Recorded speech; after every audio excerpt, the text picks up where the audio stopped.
Bonjour à tous et bienvenue dans ce nouvel épisode des Autotech Calls. On a le plaisir aujourd'hui d'accueillir notre ami Sylvain en direct de Suisse. Salut Sylvain. Salut Romain. Écoute, c'est un plaisir de t'avoir parmi nous à plusieurs titres.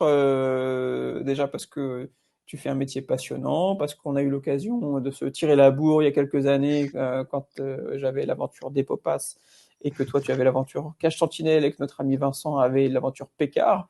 Je connais bien ton métier pour l'avoir exercé, mais je vais être le candide de service et te poser des questions pour que nos auditeurs puissent découvrir ton métier, découvrir finalement comment Cache Sentinelle est né et un peu voilà de quoi tu as besoin aujourd'hui, comment ton business évolue. C'est toujours intéressant de suivre et on est resté en contact après toutes ces années malgré finalement ce qui nous a opposé, mais ce qui nous a aussi tiré vers le haut, puisque la concurrence sert à ça aussi. Hein. Il y a un effet vraiment où on est galvanisé par le fait que on a des gens qui aussi proposent un service sur le même secteur, voilà. Donc on va parler aujourd'hui de paiement, on va parler de paiement d'automobile, on va parler de chèque de banque, on va parler de tous ces sujets-là qui sont un des maillons de la chaîne de vente de véhicules d'occasion notamment, mais avec la transformation de la commercialisation en ligne, des VN, des VO, avec le paiement en ligne, je suis sûr que tous ces sujets-là vont être amenés à évoluer dans les années toutes proches. Et je te souhaite d'ailleurs de jouer un rôle important dans cette transformation. Voilà, donc si tu peux nous présenter, s'il te plaît, ton métier, qu'est-ce que tu fais? Je rappelle que il faut, pour faire du chiffre d'affaires, résoudre un problème. Voilà, quel est le problème que tu résous et qu'est-ce que tu fais? Ouais, très bien. Euh, bon ben, écoute, donc effectivement, on a été, comme tu le disais, on a été compétiteurs, mais j'en garde des aussi bons souvenirs qu'on puisse en garder de- dans le sens où c'était quand même respectueux et puis, et comme tu le dis, intéressant de pouvoir comparer nos solutions, nos challenges et tout ça, et un plaisir d'en parler maintenant après quelques années. Et pour revenir sur ce qu'on fait, ben, donc effectivement, on est le tiers de confiance qui sécurisons des transactions entre des acheteurs, des vendeurs et encore d'autres parties comme des intermédiaires notamment qui facilitent ces transactions. Alors c'est un métier qui est un peu un mix. C'est pas un métier qui est simple dans le sens où on fait juste une chose et on essaie de la faire très bien, on fait que ça. C'est un mélange entre de la technologie, évidemment. Il y a également partie conformité, donc on navigue dans un environnement avec beaucoup de lois et j'allais dire, contraintes, ou en tout cas d'exigences réglementaires vis-à-vis de nous, et puis qu'on doit nous appliquer à nos clients. Après, il y a aussi effectivement une partie de commerce, donc comme tu le disais, on doit résoudre un problème, on doit un moment se faire rétribuer pour ça et puis s'assurer que l'équation fonctionne pour tout le monde. Euh, voilà. Après, ça, sous certains aspects, ça ressemble aussi au métier de la banque. Il y a une partie opérationnelle, support client, relation client. Euh, et donc tout ça, ça me rappelle des années où j'ai travaillé en banque. En fait, j'aime bien le résumer des fois en disant qu'on est une mini banque, mais très focalisée sur sur un scope plus restreint par rapport à une banque universelle qui fait évidemment plein de choses.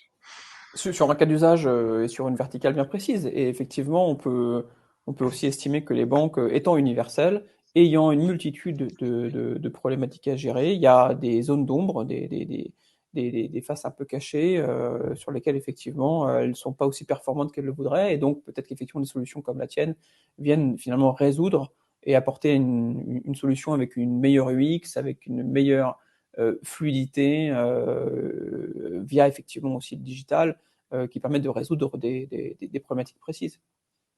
Oui, oui, oui, exactement. Alors, c'est vrai que comme on est dans le domaine automobile, donc ça tombe bien, ça permet de prendre un bon exemple. Tout comme on va pas, enfin, si on se dit on va chercher une voiture qui nous permet de faire et de la course sur circuit le week-end et puis de la course dans la forêt à d'autres moments et encore d'aller sur les plages, on va pas trouver ou on va pas trouver une voiture qui fait bien tout. Donc une banque, c'est un peu ça, c'est vraiment c'est une grosse usine qui sait faire plein de trucs, mais je pense que c'est illusoire que de se dire elle doit être la meilleure tout le temps à tout, parce que c'est quasiment impossible. Et tandis que nous, effectivement, on s'attaque à un scope de problèmes beaucoup plus restreint, et par contre, on met beaucoup plus d'énergie à essayer de faire ça très très bien, donc d'être vraiment la Formule 1 pour faire de la piste.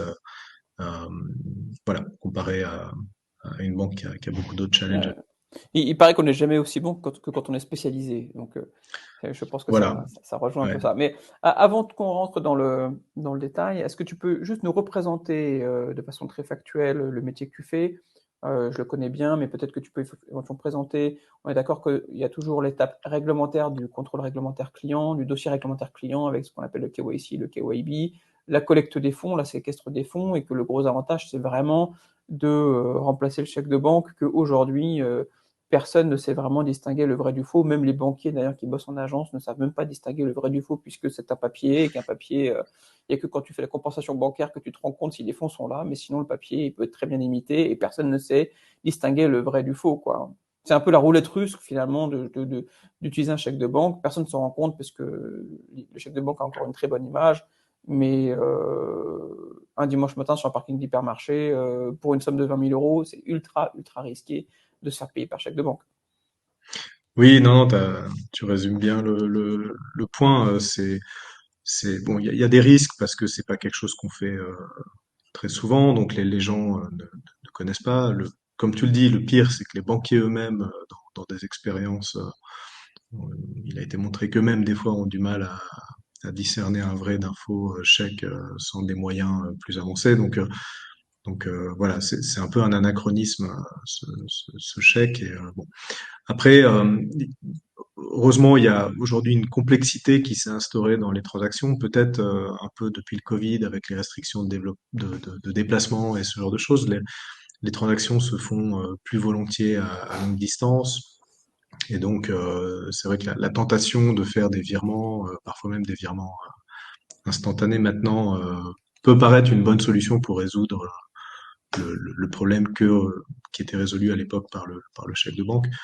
Mais en fait, voilà, dans le détail, c'est pas si simple parce que ça amène d'autres scénarios et d'autres risques potentiellement de fraude et euh, enfin, ouais, voilà, principalement de fraude.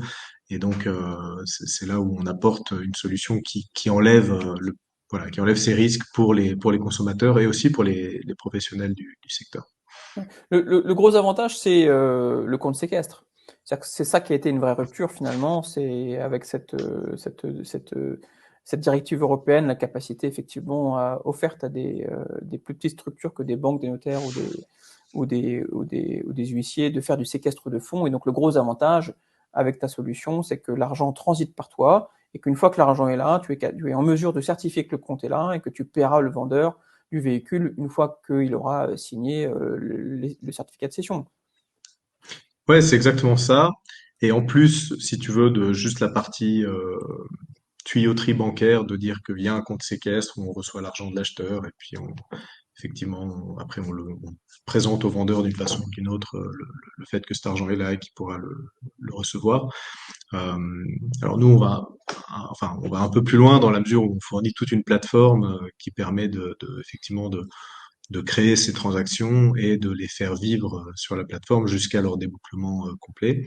Ce que tu faisais aussi, ce que faisait aussi Vincent avec Pécard.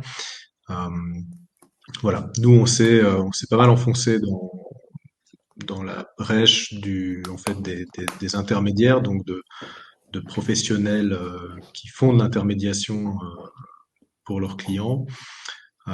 Et donc par ça, c'est ce qu'on entend vraiment, c'est de dire en fait, le professionnel ne va pas acheter et vendre la voiture comme il le ferait, comme un garage conventionnel le ferait, mais va faciliter une transaction entre deux particuliers ou parfois un particulier et une société, peu importe. Euh, mais voilà, sans être partie à la transaction. Et ça, c'est vrai qu'on a vraiment fait évoluer notre plateforme pour vraiment bien résoudre ce problème-là et leur apporter un outil clé en main qui permet en fait, de gérer ces transactions et sans presque se rendre compte que derrière, il y a la tuyauterie bancaire aussi et le compte séquestre qui est inclus et qui est géré, mais sans qu'ils aient même à s'en soucier, en fait. Ouais, c'est le pivot que tu as opéré d'ailleurs, hein. C'est-à-dire que Pécard et Decopas, nous étions B2C, ça veut dire que on avait donc deux particuliers qui faisaient une opération, on était au milieu pour sécuriser ces deux particuliers-là. Et toi, tu as pris un virage, donc on va dire B2B2C, où tu vas venir te plugger sur un professionnel qui lui-même assure la cession entre deux particuliers ou qui vend lui-même à un particulier le véhicule qu'il détient en stock, qu'il en soit propriétaire ou pas. Et là, tu lui apportes effectivement cette solution de paiement qui permet à distance. D'ailleurs, je crois que tu avais une solution également couplée au paiement, au virement instantané pour le rachat cash, il me semble. C'est quelque chose effectivement aussi que tu as venu greffer sur cette solution que tu avais pivotée initialement. Ouais, exactement. Alors, bon, initialement, on était, enfin, au tout début, et ça remonte, hein, c'était il y a 10 ans maintenant. On avait lancé aussi une solution B2B, pardon, C2C, mais on savait, enfin, en tout cas, on était assez conscient dès le début que d'aller essayer de la marketer nous-mêmes, aller recruter les clients un par un, ça allait être une aventure coûteuse et qui allait prendre du temps. Donc on avait choisi d'aller s'adosser à des grands sites comme alors à l'époque nous au début on était en Suisse donc c'était Autoscout 24 qui était le grand site principal en Suisse. Et on a réussi à lancer comme ça, mais c'est vrai qu'on n'était jamais vraiment arrivé à des résultats commerciaux qui nous convenaient. Et puis quand on a creusé un peu pour comprendre pourquoi ça décollait pas autant qu'on voulait, euh, en fait là on s'est rendu compte qu'il fallait quelque part changer ce site. Et là on a découvert disons les difficultés qu'on peut avoir à travailler dans un modèle de partenariat avec des tiers comme ces grands sites parce que il y a une limite à ce qu'ils sont prêts à faire pour mettre en avant une solution ou le niveau d'intégration nécessaire pour que ça fonctionne bien. Et donc, quand on a pris conscience de ça, on a continué un peu à quand même discuter avec certains de ces sites, mais en fait, en parallèle, on s'est dit, il faut quand même qu'on change quelque chose de fondamental parce qu'on on voulait plus être dépendant, aussi dépendant de ces grands sites.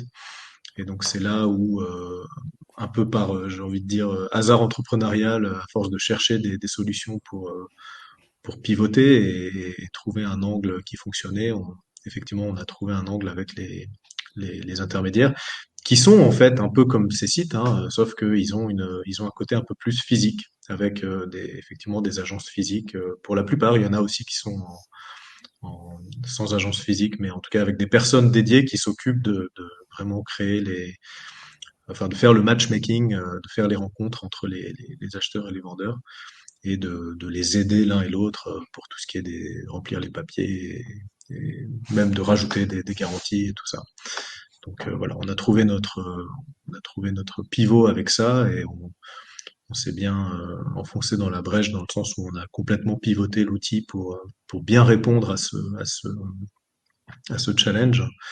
Euh, et d'ailleurs, sans le savoir, en fait, en s'adaptant à pouvoir gérer ce use case, voilà, on a adapté notre plateforme et on s'est retrouvé à quelque part à la redévelopper en un outil qui peut gérer finalement ce qu'on appelle des places de marché.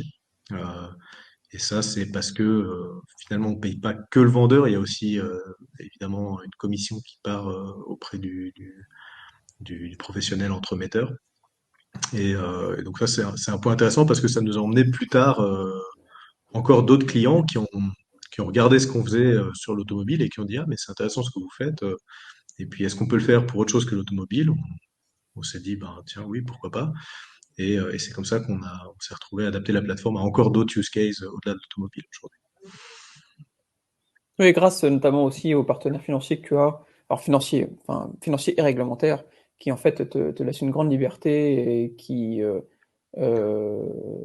en fait, c'est toi qui développes quasiment à 100% ta plateforme techno et lui vient vérifier que l'activité de ta plateforme, de ta marketplace ou des gens avec qui tu travailles sont conformes euh, et qu'il n'y a pas d'incohérence et qu'il n'y a pas de mouvement suspect, mais tu gères 100% des devs techno de ta plateforme, ce qui permet d'avoir une agilité extrêmement importante. Là où effectivement, quand on travaille avec des acteurs plus traditionnels, on se branche sur leur plateforme à eux et on est dépendant de façon finalement beaucoup plus forte de leur conformité, et donc ça procure une agilité un peu moindre. Mais bon, ça c'est pas l'alpha et l'oméga de l'agilité. L'agilité, elle peut aussi, quand on veut, pouvoir repartir de zéro, tout recoder et tout hardcoder. Mais quand on voit les coûts de développement, c'est jamais simple. Ouais, non, tout à fait. Puis c'est vrai que nous, c'était pas forcément un choix au début de dire on va tout faire nous-mêmes, parce que voilà, enfin, c'est pas dans ma nature de vouloir absolument réinventer la roue quand il y a déjà des choses qui existent. Mais quand on a lancé enfin, ouais, en 2012-2013, quand on a lancé en Suisse, il y avait rien. Fintech, c'était pas un mot. Banque as a service, ça n'existait pas. Enfin, on était vraiment à l'époque dans une situation où tu avais les banques et puis tu avais des sites web, mais il y avait pas grand-chose entre les deux. Et donc ce dont on avait besoin n'existait pas et enfin, simplement on s'est dit bon, on va l'écrire nous-mêmes, on va le faire nous-mêmes. Et c'est comme ça qu'on s'est retrouvé à développer notre propre système. Après, quand on s'est étendu au-delà de la Suisse, quand on s'est étendu en France, c'était en 2015-2016. Là, il avait commencé à émerger des solutions qui commençaient à se standardiser, qui gèrent de la marketplace. On va pas citer des concurrents, mais il en existe des bien connus maintenant. Et, euh, C'est et voilà. Mais nous, 2015-2016, ouais, l'apparition de ces boîtes-là. ouais, voilà. 2015-2016. En fait, avec la DSP, ouais. Ouais. Et donc nous, on avait déjà développé notre système.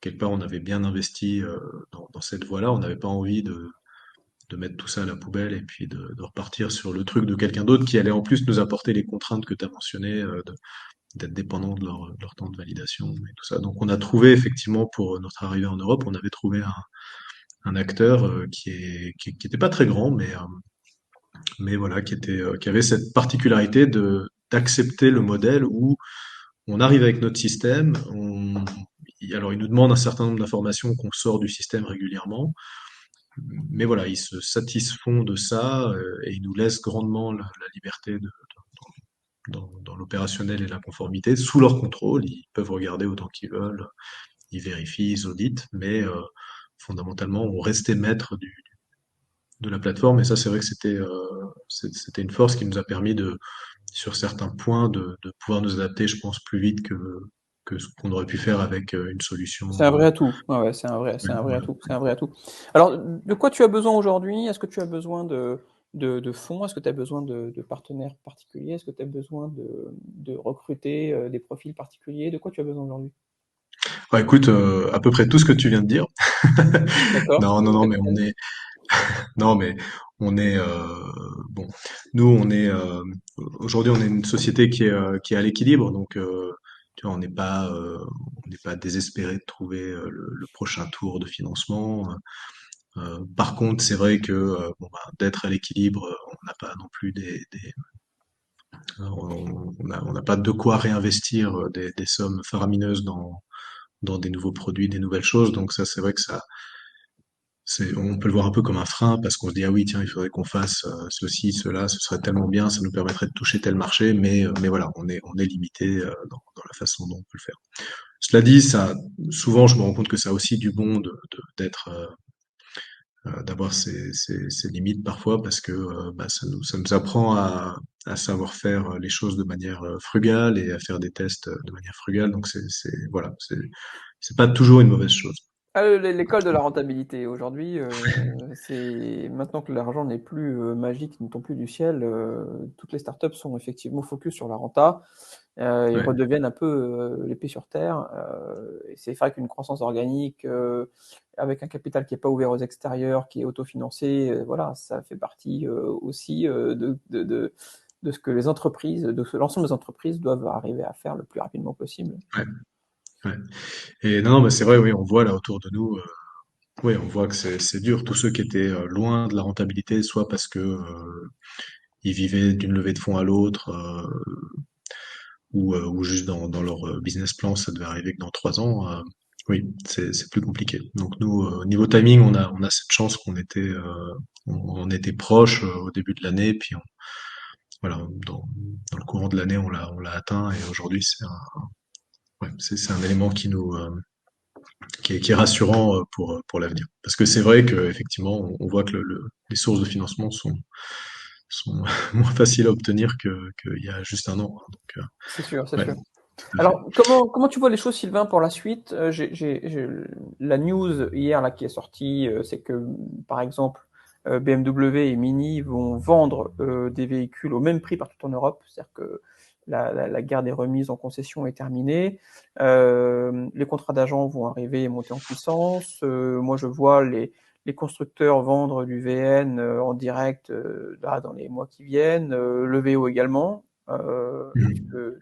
dès lors que toute la chaîne logistique, le reconditionnement, etc., sera mis en œuvre. Pourquoi pas vendre en direct le VO également. Euh, on voit que Stellantis a dénoncé des contrats de distribution de ses concessions depuis maintenant quasiment 2 ans. Donc, je pense que, enfin, il y a beaucoup de choses, beaucoup de constructeurs qui vont s'aligner sur la stratégie de Tesla, qui, je le rappelle, vend directement en ligne. Donc, c'est-à-dire que les constructeurs auto sont des boîtes qui font du B2B2C, c'est-à-dire que les constructeurs vendent aux concessionnaires, enfin, vendaient aux concessionnaires, enfin, vendent toujours aux concessionnaires, et le concessionnaire vend aux clients, mais Renault parle pas aux clients, Renault parle aux concessionnaires. Mhm. Donc Renault n'est absolument pas une boîte B2C.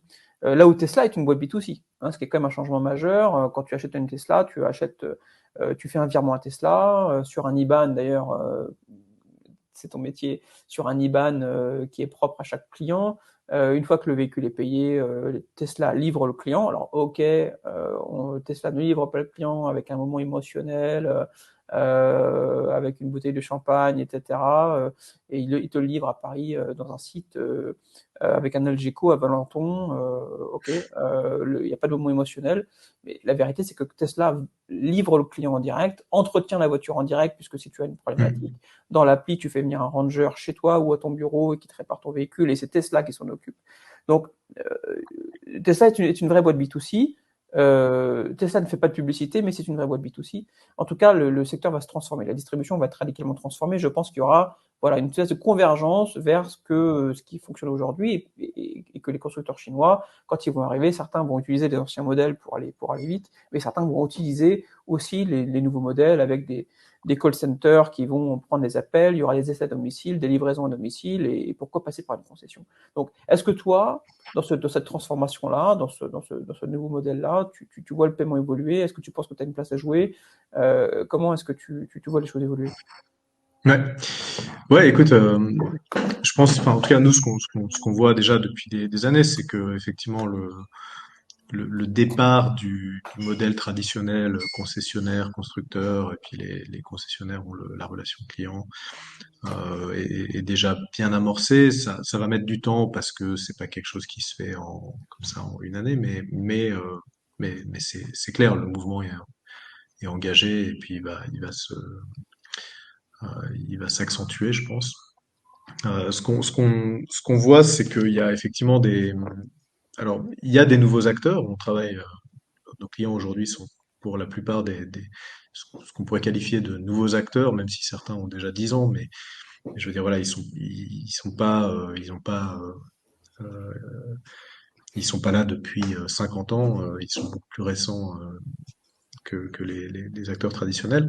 Euh, mais on voit aussi que les acteurs traditionnels cherchent à se réinventer pour certains. On accompagne certaines enseignes qui sont des groupes de concession qui veulent, par exemple, renouveler un peu leur façon de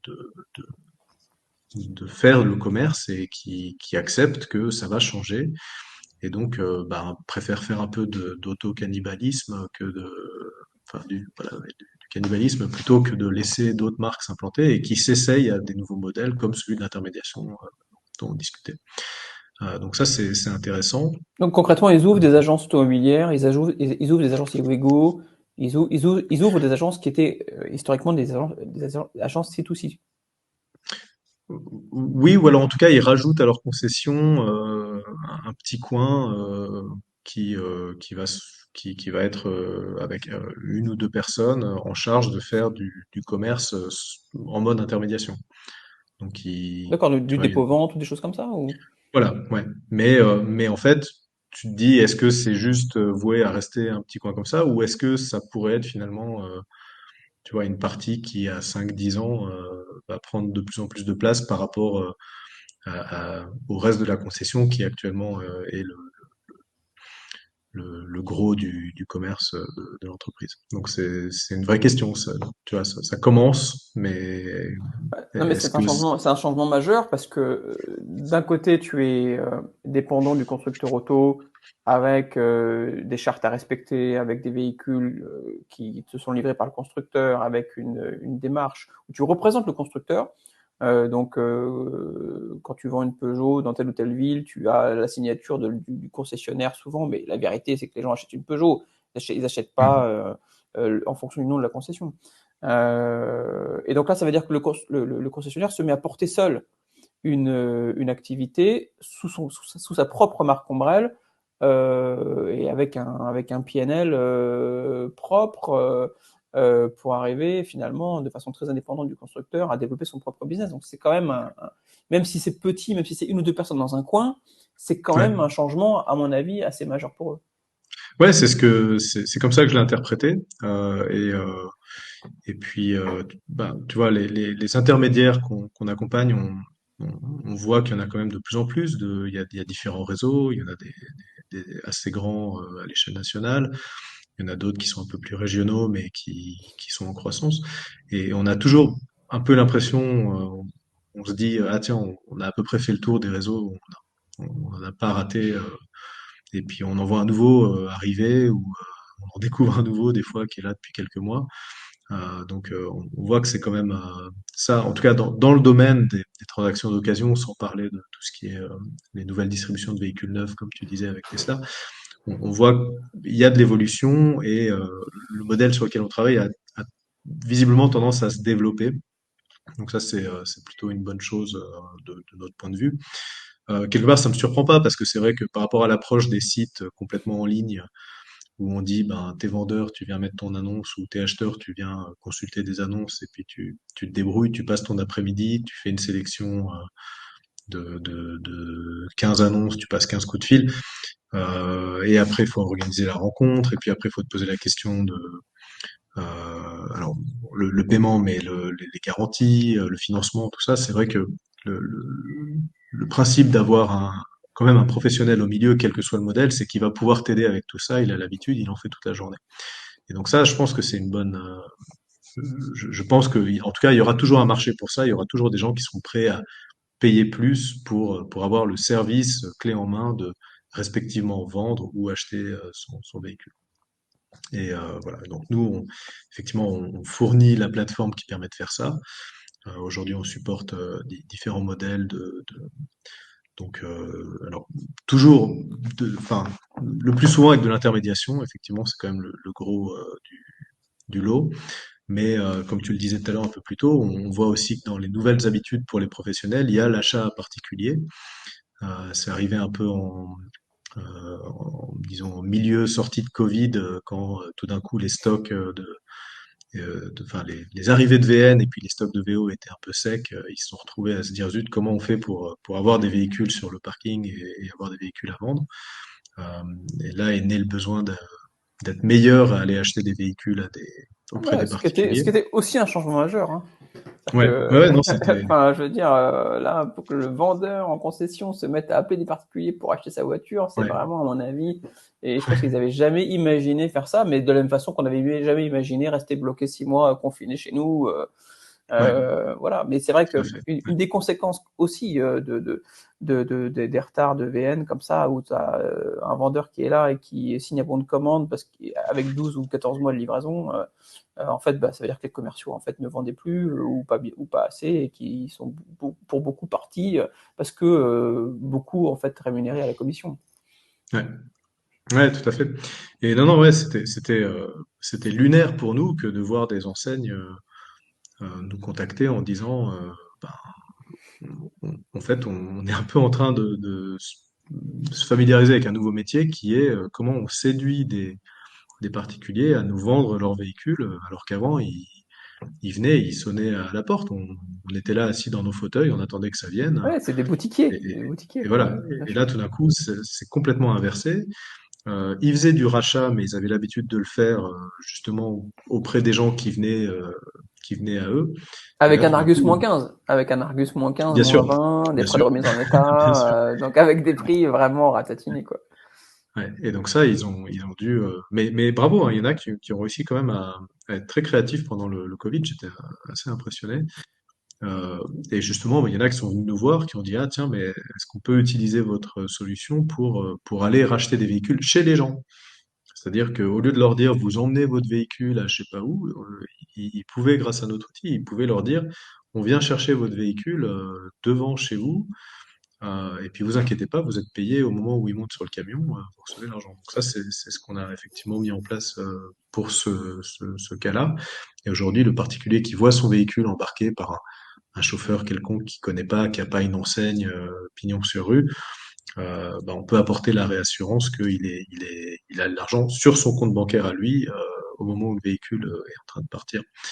Donc voilà, ça c'était le changement encore qui a été apporté par le Covid et où là aussi on pense que c'est quelque chose qui devrait continuer à se développer, à moins que le marché des VO se retourne encore complètement, mais pour l'instant ça n'a pas l'air d'être le cas. D'accord. Alors, et qu'est-ce que tu penses de ces modèles? Je pense que ça s'aligne bien sur ta stratégie de développement, mais les modèles de Peccar, par exemple, Peccar de Capcar, pardon, ou Capcar, là où avant ils avaient leur propre inspecteur qui allait inspecter les autos, ils avaient des dizaines de salariés, là ils ont pivoté pour avoir des agents, là ils ont annoncé avant-hier avoir une centaine d'agents maintenant qui travaillent pour eux, où ils vont chercher des mandats, un peu comme sur un modèle d'agence immobilière, où on cherche un mandat, on commercialise la voiture, avec le soutien du réseau et de la tête de réseau au niveau national. Voilà, le paiement là pour le coup aussi est un sujet, Mhm. sur le rachat, soit sur la vente. Euh, mais donc je sais qu'il y a plusieurs boîtes qui sont sur ce modèle-là. Ouais. Ouais, tout à fait, ouais. Ouais, non, tout à fait. T'en as cité une, il y en a d'autres. Alors, il y en a une qui a, qui a beaucoup exploré ce modèle avec beaucoup de témérité. C'est Vel, anciennement Carcel. Ils sont montés, je crois, il me semble, jusqu'à 500 agents, peut-être. Ah ouais, c'est Euh, possible, ouais. ouais. Mhm. Mais bon, en tout cas, quelques centaines, si c'est pas 500. Euh, et bon, visiblement, alors, ils ont pivoté aujourd'hui, ils sont sortis de ce modèle, donc visiblement, c'était pas si simple que D'accord. qu'anticipé. Je pense il y a quand même d'autres challenges entre le modèle où il y a une enseigne effectivement qui a quand même qui ouvre, enfin un franchiseur qui donne des franchises et où il y a des ouvertures d'agences par rapport à des électrons libres qui sont indépendants, qui utilisent juste une boîte à outils. Il y a d'autres challenges. Je dis pas, je suis pas dans la conviction que c'est pas possible, mais je pense que c'est autrement plus difficile, en tout cas des expériences qu'on a vues de certains acteurs et clients. Aujourd'hui, on en voit un autre se développer, c'est BeWiz. Je sais pas si tu as déjà entendu parler d'eux. Et ça, on regarde plus attentivement. On est effectivement, on leur fournit la brique de paiement, de contractualisation pour les clients. Parce que là, c'est pour le coup des anciens d'une franchise bien établie, donc ils ont quand même un gros bagage d'expérience de franchise d'intermédiation. Et donc on les voit là démarrer. Ça, voilà, ça, on n'en parle peut-être pas autant que ceux que tu as cités, mais ça part plutôt bien. En tout cas, nous, on a impressionné des premières choses qu'on voit. Mais voilà, je pense que c'est un challenge par rapport à l'immobilier. L'immobilier, c'est quand même, alors c'est des transactions moins fréquentes, mais où les commissions sont quand même plus importantes pour l'indépendant euh, qui gère ça. Donc en quelques affaires par an, quelques dizaines d'affaires par an maximum, il va pouvoir faire son chiffre de l'année. Tandis que sur l'automobile, faut quand même y aller, hein. Il faut faire un certain nombre d'automobiles mensuellement pour que l'indépendant puisse en vivre, et puis la maison mère qui évidemment veut être rétribuée pour tous les outils, les partenariats qu'elle apporte. Donc on observe, on en voit qui se développe. Je suis vraiment curieux de voir si voilà, s'ils vont réussir à vraiment trouver le bon modèle qui fonctionne, mais je dirais qu'en tout cas, c'est pas si évident que ça pourrait le paraître vu de l'extérieur. Mmh. Bon, en tout cas, dès lors que le schéma de distribution traditionnel perd en vitesse, voire périclite, puisque les constructeurs ont la main et sont à l'initiative de cette transformation, de gré ou de force d'ailleurs, souvent à marche forcée, d'autres d'autres schémas de distribution, d'autres méthodes de vente vont apparaître et peuvent d'ailleurs représenter à elles seules quelques pourcents, mais quelques pourcents d'un marché aussi important, ça fait tout de suite des sommes très importantes. Voilà. Ouais. Donc je te souhaite de jouer un rôle important dans cette transformation et d'arriver effectivement à toper les bons acteurs pour les accompagner, puisque le paiement fait partie intégrante de ce process d'achat et de vente, et que si le paiement n'est pas fiabilisé, alors le processus ne peut pas aller jusqu'à son terme. Ouais, Euh, ouais, tout à fait. Ouais, la sécurisation des fonds reste quand même un enjeu majeur lorsqu'on achète ou quand on vend un véhicule. ouais.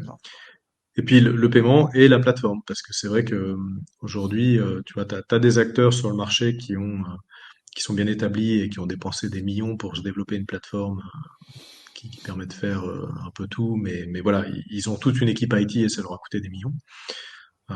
Et c'est vrai que nous, en fait, on a cette capacité à équiper une enseigne avec un outil relativement clé en main, qui en plus est customisable parce qu'on a des versions spécifiques pour chaque client. Donc c'est pas une recette pour tout le monde la même. Et puis voilà l'outil à prendre ou à laisser, il fonctionne comme ça. On arrive quand même à le customiser, bon, dans une certaine mesure évidemment, pas tout changer à chaque Ce fois, qui est une mais grande force, ce qui est une voilà, grande ouais. force, parce que Et oui, c'est voilà, et une ça garantie c'est, d'adaptabilité et ouais, d'intégration et de UX extrêmement fluide et sans couture. ouais, tout à fait. Ce qui aujourd'hui, c'est ce qui est requis. Ouais, tout à fait. Et puis pour nos clients, si tu veux, l'intérêt, c'est que voilà, ils ont accès à ça sans avoir à eux-mêmes ben, investir des Assumer le cents et des développement, mille, ouais, ce qui est quand même voilà, assumer le développement très important. Ouais. pour avoir un truc, alors certes, qui va être exactement comme ils le veulent, mais à quel coût et est-ce que c'est bien raisonnable de dépenser tout ça pour avoir son propre truc à soi, voilà. Ouais. Ouais, bien sûr. Ok, bah écoute, c'était très intéressant. Je te propose qu'on finisse là-dessus. À moins que tu aies un sujet, une espèce de question ouverte là, que tu veuilles évoquer. Mais je pense on a balayé quand même pas mal de choses. Ouais, Euh, non, écoute, non, non, ouais, c'était un plaisir. Je me réjouis de voir effectivement les évolutions à venir. C'est vrai que ça, tout va de plus en plus vite, hein, donc ça, c'est assez fou de voir justement là l'arrivée des. Tu parlais tout à l'heure de, bon, évidemment la vague Tesla qui est quand même très intéressante. Maintenant, on voit l'arrivée des constructeurs chinois. Et effectivement, ouais, ça vient vite aussi, hein, donc voilà, c'est je crois que captivant. Stellantis a annoncé hier prendre 20% dans Leap Motors, Oui, mais a ouais, annoncé également hier assurer la distribution de Leap Motors en Europe, avec une ok, JV ouais, à 51,49, et où Carlos Tavares déclarait vouloir prendre sa part de l'arrivée des constructeurs chinois. Enfin, c'est quand même ça, c'est quand même un move assez ouais, inattendu. ouais. Ouais, mais qui est bien dans la mouvance, tu vois, de dire mieux vaut se cannibaliser un peu, mais avoir un pied aussi là où ça peut croître que la technique de l'autruche de dire non, non, on fait notre truc dans notre coin, puis 5 ans après, tu te réveilles et t'es plus rien, quoi. Donc, ça, ouais, mais oui, ça va tellement vite, quoi. Donc, c'est ça qui est fou. Et puis, le- l'arrivée bientôt enfin, ou plutôt la fin des véhicules à moteur. On voit, c'est VV, je crois, qui a dit qu'ils arrêtaient maintenant d'emmener des véhicules En à Finlande, ouais. essence. Mm. C'était en En Norvège, non, c'est Norvège, pas? Norvège, pardon, Norvège. Ouais. Mm. Ouais, enfin, en Euh, Norvège, ils sont à 80% de véhicules électriques, donc là, pour le coup, ils ouais. prennent pas une décision Et, très radicale.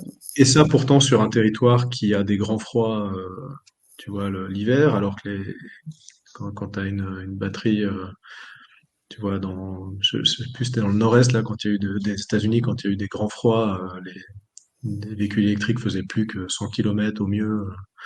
Il y en a qui se sont retrouvés Oui, bloqués. c'était avant. Et Ouais. moi, je crois que globalement, Tesla est arrivé en partant d'une feuille blanche, à la fois dans la conception des voitures, mais à la fois dans leur distribution et dans leur entretien. C'est-à-dire ils ont absolument, enfin, ils n'ont absolument pas calqué, ils sont absolument pas inspirés de ce qui se faisait depuis 100 ans. Ils ont vraiment, voilà, parti d'une feuille blanche.